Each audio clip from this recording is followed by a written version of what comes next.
முயற்சி யாரோட மனசையும் புண்படுத்துறதுக்காக எடுக்கப்படுது இல்லைங்க. இன்னைக்கு இருக்கிற நகர வாழ்க்கையில நகரத்துல வசிக்கக்கூடிய பெண்கள் தங்களுக்கு வரப்போற ஹஸ்பண்ட் வர்ஜினிட்டியா இருக்கணுமா இல்ல ஆல்ரெடி எக்ஸ்பீரியன்ஸ்டா இருக்கணுமா, இதுதாங்க நம்ம அவங்க கிட்ட வச்ச கேள்வி. இந்த கேள்விக்கு பல பெண்கள் வந்துட்டு வெளிப்படையா தங்களுடைய பதில்களை வெளிப்படுத்தினாலும் பல பெண்கள் இதுக்கான பதில சொல்றதுக்கு ரொம்பவே தயங்கினாங்க அப்படிங்கிறது தாங்க உண்மை.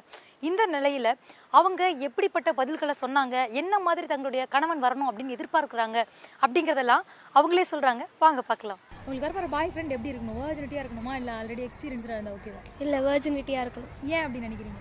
ஏன்னா நான் அப்படி இருக்கேன், அதனால எனக்கு அப்படி வேணும். எக்ஸ்பீரியன்ஸ்டா இருக்கணும். எக்ஸ்பீரியன்ஸா இருக்கணும். எக்ஸ்பீரியன்ஸ். எஸ். ஏன்? நம்மளும் என்ஜாய்மெண்டா இருக்கலாம். ஸோ அதனால எக்ஸ்பீரியன்ஸாவே இருக்கணும்.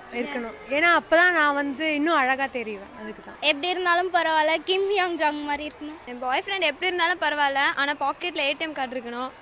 அதுக்கப்புறம் ஒரு பல்சர் பைக் இருக்கணும். அப்புறம் ட்ரூவா லவ் பண்ணோம். இது மட்டும் போதும். வர்ஜினிட்டியா இருந்தாலும் பரவாயில்ல, எக்ஸ்பீரியன்ஸா எது இருந்தாலும் ஓகே தான். நல்ல எக்ஸ்பீரியன்ஸ், ஆல்ரெடி லவ் பண்ணி ஃபெயிலியர் இருந்தால் பெஸ்ட். எக்ஸ்பீரியன்ஸே ஓகே. எக்ஸ்பீரியன்ஸாக இருக்கணும். எக்ஸ்பீரியன்ஸ்டா இருக்கணும். ஆல்ரெடி எக்ஸ்பீரியன்ஸா இருக்கணும். எக்ஸ்பீரியன்ஸாகவே இருக்கணும். ஏன்னா அப்பதான் உங்களுக்கு தெரியும் எப்படி எந்தெந்த கேர்ள்ஸ் கிட்ட எப்படி பேசியிருக்காங்கன்னு சொல்லிட்டு தெரியும். ஏன்னா ஃப்ரெஷ்ஷாக இருக்கிறது நல்லது. ஏன் அப்படி நினைக்கிறீங்க? ஏன் கம்பேர் பண்ண மாட்டாங்க.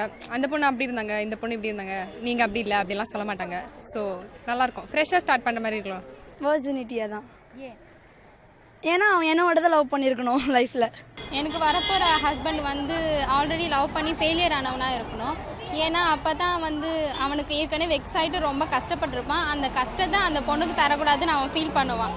எக்ஸ்பீரியன்ஸ் வர்ஜினா இருக்கணும். வேர்ஜனாக இருக்கும். வேர்ஜனாக இருக்கணும். ஏன்? ஏன் அப்போ தான் ஃப்ரெஷ்ஷாக இருந்தால் நம்மளை ஃப்ரெஷ்ஷாக பார்ப்பாங்க. வர்ஜனாக தான் இருக்கணும். ஏன்? இது வரைக்கும் எந்த பொண்ணையும் பார்த்துருக்கூடாது. ஃபர்ஸ்ட் நான் தான் உங்களுக்கு அழகாக தெரியணும். என்னை மட்டும்தான் அவங்க லவ் பண்ணலாம். ஃப்ரெஷ்ஷாக இருக்கணும். ஏன்னா ஃபர்ஸ்ட் இருக்குமே பெஸ்ட் நல்லா இருக்கும். இல்லை வர்ஜனாக தான் இருக்கணும். எக்ஸ்பீரியன்ஸாக இருக்கணும்னு அவசியம் இல்லை. வர்ஜனாக இருக்கணும் டு அண்டர்ஸ்டாண்ட். எல்லாமே புரிஞ்சிருக்கணும். And it should be a virgin. Actually virgin தான்.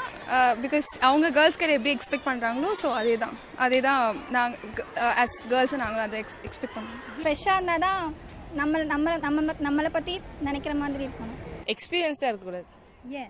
ஜென்யூனாக இருக்கணும். என் கிட்ட மட்டும் தான் பேசணும். நான் பேசுறது மட்டும் தான் கேட்கணும். யார்கிட்டயும் பேசக்கூடாது. வர்ஜனாக இருக்கணும். அழகாக இருந்தால் போதும். ஃப்ரெஷ்ஷாக இருக்கணும். உங்களுக்கு வரப்போற பாய் ஃப்ரெண்ட் எப்படி இருக்குன்னு நினைக்கிறீங்க? வர்ஜினிட்டியா இருக்கணுமா இல்ல ஆல்ரெடி எக்ஸ்பீரியன்ஸ்டா இருக்கணுமா? எப்படி இருந்தாலும் பரவாயில்ல. பாய் ஃப்ரெண்ட் இல்லாமல் இருந்தாவே நல்லாயிருக்கும். என்ன வியூவர்ஸ், என்னடா இந்த மாதிரி ஒரு விஷயத்த பத்தி எடுத்திருக்காங்களே அப்படின்னு சொல்லிட்டு இது ஒரு தப்பான விஷயமா பார்க்காம இன்னைக்கு இருக்கக்கூடிய பெண்களுடைய மனநிலை என்ன, எப்படி இருக்கு, அவங்களுடைய எதிர்பார்ப்புகளும் கனவுகளும் என்ன அப்படிங்கறதை எல்லாம் பார்க்கக்கூடிய ஒரு ஆரோக்கியமான கண்ணோட்டத்தோட இதை பார்த்தாலே போதுங்க. மீண்டும் இதே மாதிரி இன்னொரு ஷோல உங்களை நான் சந்திக்கிறேன்.